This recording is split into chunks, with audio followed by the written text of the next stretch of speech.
A paz do Senhor Jesus. Hoje vamos estar falando sobre um assunto bem legal, a ceia do Senhor. Muitas pessoas, elas praticam a ceia. Umas pessoas praticam de um jeito, outras pessoas praticam de outro. Um local vai dizer, para você ceiar, você tem que ser batizado na água. Em outro local vai dizer, só vale se for na água de rio. A outra vai dizer, na piscina vale. E cada denominação vai colocando requisitos. Para ceiar precisa disso. A outra não precisa ser casado. A outra precisa ser casado. Então, a gente vai percebendo que há várias doutrinas diferentes que se chocam. Uma diz que o casado ele pode, mas amigado não. Aí na outra ele diz que amigado pode. Então, são doutrinas que se chocam. E qual é a verdade a respeito da ceia, né? Quem pode ceiar? O que é ceia de fato? Então, hoje vamos estar esclarecendo sobre esse assunto aí, que muitas pessoas acreditam ter o conhecimento, mas se omite muita coisa. E vamos estar abordando esse tema aí, a ceia do Senhor. Vamos começar com Lucas, no capítulo 22. Em Lucas, capítulo 22, no versículo 15, diz assim: E disse-lhes: Desejei muito comer convosco esta Páscoa, antes que padeça. Porque vos digo que não a comerei mais, até que ela se cumpra no reino de Deus. E tomando o cálice e havendo dado graças, disse: Tomai-o e reparti-o entre vós. Porque vos digo que já não beberei do fruto da vide, até que venha o reino de Deus. E tomando o pão e havendo dado graças, partiu e deu-lhe, dizendo: Isto é o meu corpo que por vós é dado. Fazei isso em memória de mim. Semelhantemente tomou o cálice depois da ceia, dizendo: Este cálice é o novo testamento no meu sangue, que é derramado por vós. Então muitas pessoas, elas dizem o seguinte: é necessário ceiar, porque Jesus falou: Fazei isso em memória de mim. E realmente ele disse, está na Bíblia. Só que nós temos que entender o significado disso, que se encontra em Lucas 22, no versículo 19, no final.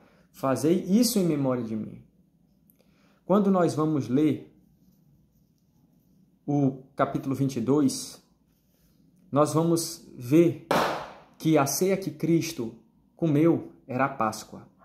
Tanto que no versículo 15 vai dizer: E disse-lhes: Desejei muito comer convosco esta Páscoa, antes que padeça. Então ele ia comer o que? A Páscoa. No versículo 1 do mesmo capítulo, já faz referência à festa. Estava, pois, perto a festa dos pães asmos, chamada de Páscoa. Olha aí, fazendo referência. Versículo 7. Chegou, porém, o dia da festa dos pães asmos, em que importava sacrificar a Páscoa. 8. E mandou a Pedro e a João, dizendo: Ide preparai-nos a Páscoa, para que a comamos. 11. E direis ao pai de família da casa: o mestre te diz: Onde está o aposento em que hei de comer a Páscoa com meus discípulos? 13. E indo eles, acharam como lhes havia sido dito e prepararam a Páscoa. Então há muitas referências à Páscoa. Versículo 1, versículo 7, versículo 8, versículo 11, versículo 13. E aí o versículo 15. E disse-lhes: Desejei muito comer convosco esta Páscoa, antes que padeça. Então, o que Jesus iria comer com seus discípulos era o quê? A Páscoa. Então, a ceia que Cristo diz, fazei isso em memória de mim, era a Páscoa, a festa dos pães asmos. Só que, para se compreender realmente o significado disso que ele fala, fazei isso em memória de mim, é necessário entender o que é a Páscoa. A Páscoa, segundo Êxodo 12, era uma festa que Deus instituiu para o povo judeu, que deveria ser comemorada anualmente, uma vez no ano. Então, aquele jantar, aquela ceia que Cristo comeu, era para ser feita uma vez no ano. E era para ser feito numa casa, não em sinagoga e nem em templo. Então, era para ser feito na casa uma vez por ano. Tinha que ter um pão sem fermento, não pode ser pão fermentado. E se matava um cordeiro. Quando foi instituída a Páscoa? Quando o povo judeu era escravo do Egito, Deus enviou 10 pragas. Na 10ª praga era a morte dos primogênitos, ou seja, os primeiros. Primeiro filho de animal, primeiro das pessoas. Então, as pessoas receberam uma direção. Eles, dentro das casas, eles teriam matado um cordeiro, né? Pode ser, eu acredito que é fora da casa que eles matavam o animal, mas passava o sangue nas portas, nos batentes das portas, e comia nas casas esse animal. Vinha um anjo da morte, vinha um espírito que iria ceifar as vidas, mas quando ele via esse sangue, ele não entrava na casa. Só que isso era para ser feito ano a ano. Essa questão do espírito passar e matar os primogênitos foi uma vez, ocorreu no Egito. No outro ano, quando o povo israelita já não estava mais no Egito, não ia acontecer isso, não ia vir um anjo da morte e ia matar os povos, até porque eles estavam peregrinando. Mas eles deveriam fazer anualmente. Por quê? Por lembrança de quando Deus livrou o povo do Egito. Então, em Êxodo 12, ele vai dar toda a direção. Olha aí, versículo 1.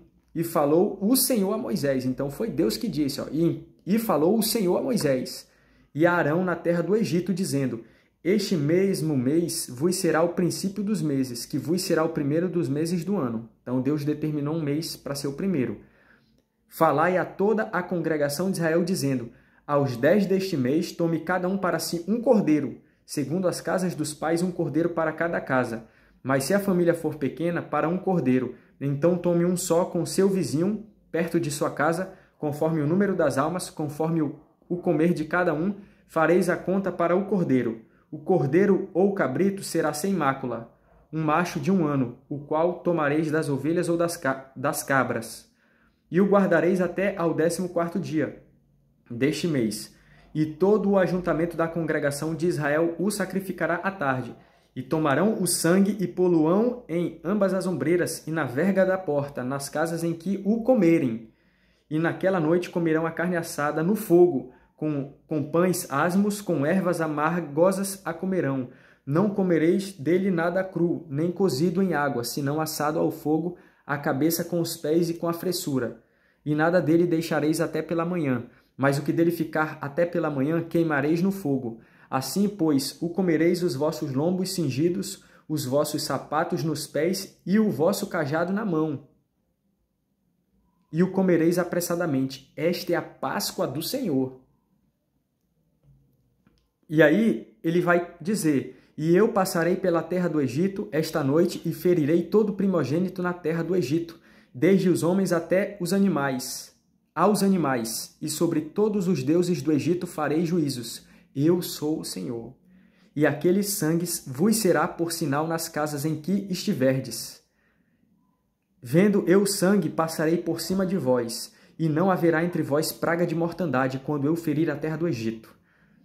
14. E este dia vos será por memória, e celebrá-lo-eis por festa ao Senhor nas vossas gerações, o celebrareis por estatuto perpétuo. Aí ele vai continuar falando sobre isso. Então, o que acontece? A Páscoa era uma festa instituída por Deus ao povo judeu para ser vivida sempre.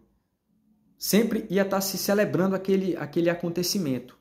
quando Cristo vai celebrar aquilo com seus discípulos, ele está querendo dizer o seguinte: assim como o povo saiu do Egito porque Deus usou Moisés e usou pragas também, né? Deus tirou o povo do Egito e libertou o povo da escravidão. Eu estou libertando vocês porque eu sou o Cordeiro vivo. Façam isso em memória de mim, porque ele iria para a cruz para libertar o povo.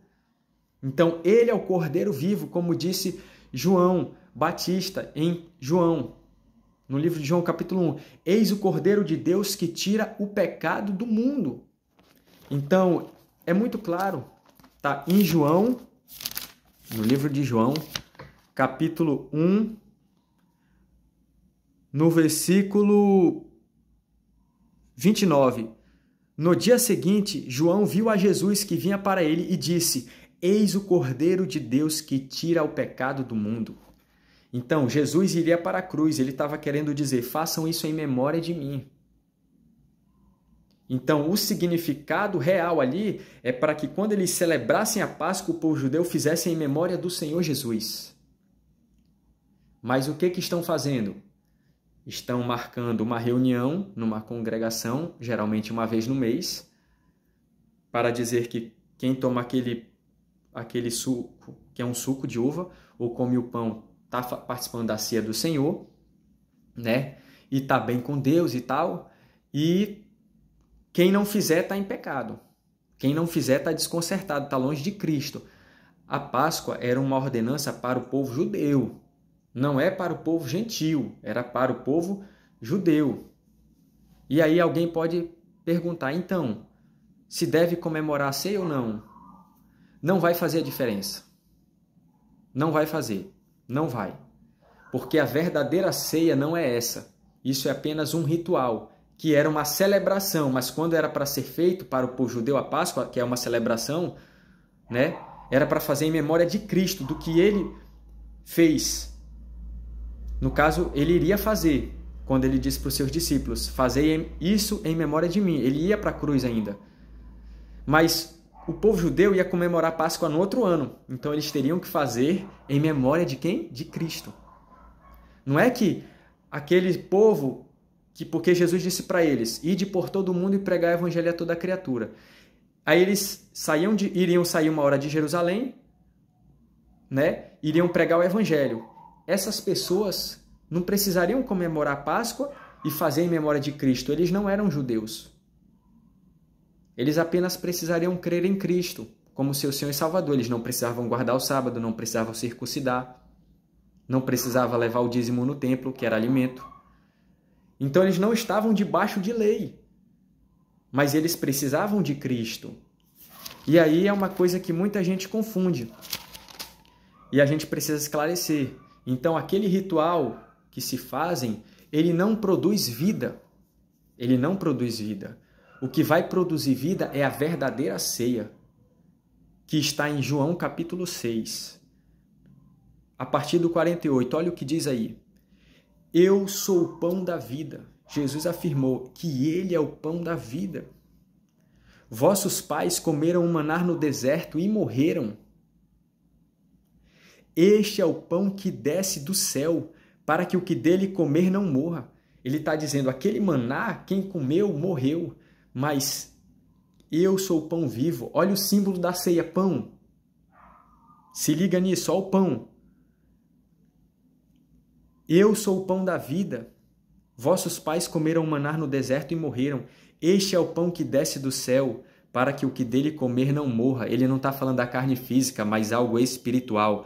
Olha o que diz o 51 aí. Eu sou o pão vivo que desceu do céu. Se alguém comer desse pão, esse pão não era a ceia. Está falando dele, se alimentar dele. Eu sou o pão vivo que desceu do céu. Se alguém comer desse pão, viverá para sempre. E o pão que eu der é a minha carne, que eu darei pela vida do mundo. Ele não está falando de um pão físico. 52. Disputavam, pois, os judeus entre si, dizendo: como nos pode dar este a sua carne a comer? Eles não estavam entendendo o sentido espiritual. Estavam achando que era carne. Outros acham que é um pão físico. 53.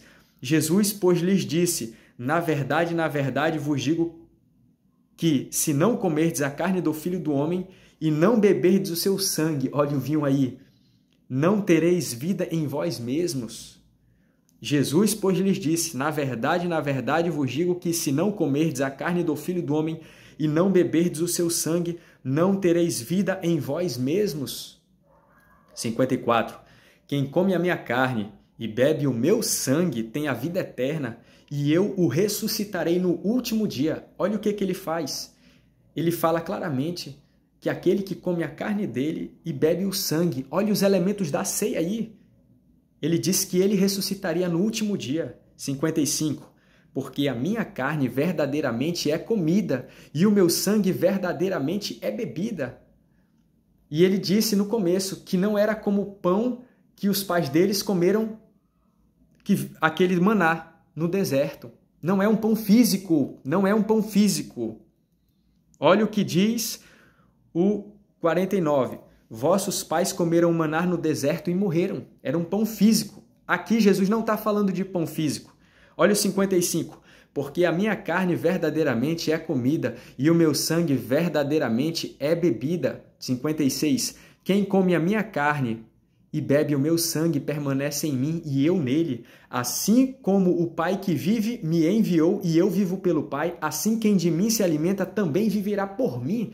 É quem dele se alimenta, é quem se alimenta dele, da vontade dele, do querer dele, quem participa da cruz, da carne e do sangue dele. Não tem nada a ver com algo físico. Tem nada a ver. Olha o 57. Assim como o Pai que vive me enviou e eu vivo pelo Pai, assim quem de mim se alimenta também viverá por mim.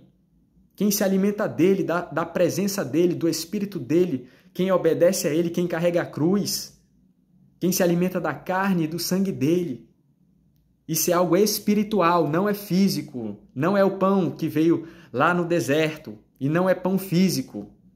58. Este é o pão que desceu do céu. Não é o caso de vossos pais que comeram o maná e morreram. Ele falou de novo sobre essa questão do maná. Este é o pão que desceu do céu. Não é o caso de vossos pais que comeram o maná e morreram. Quem comer este pão viverá para sempre. 59. Ele disse essas coisas na sinagoga, ensinando em Cafarnaum. A verdadeira ceia do Senhor é algo espiritual.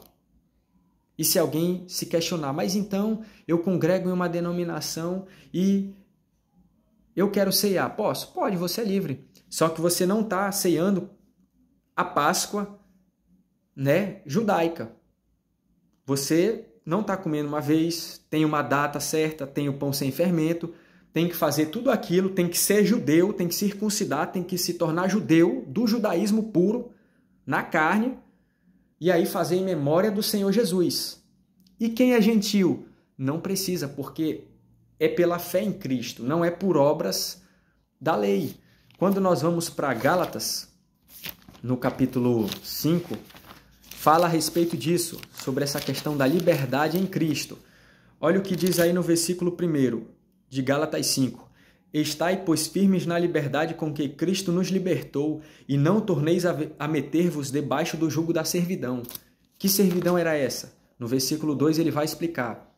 Eis que eu, Paulo, vos digo que, se vos deixar circuncidar, Cristo de nada vos aproveitará. E de novo protesto a todo homem que se deixar circuncidar, que está obrigado a guardar toda a lei. Ou 4. Separados estáis de Cristo, vós os que vos justificais pela lei, da graça tendes caído. Da graça tendes caído. Está muito claro. Não deve o cristão gentil procurar se justificar pela lei. Não é circuncidado, não precisa circuncidar, não precisa comemorar Páscoa, é livre em Cristo.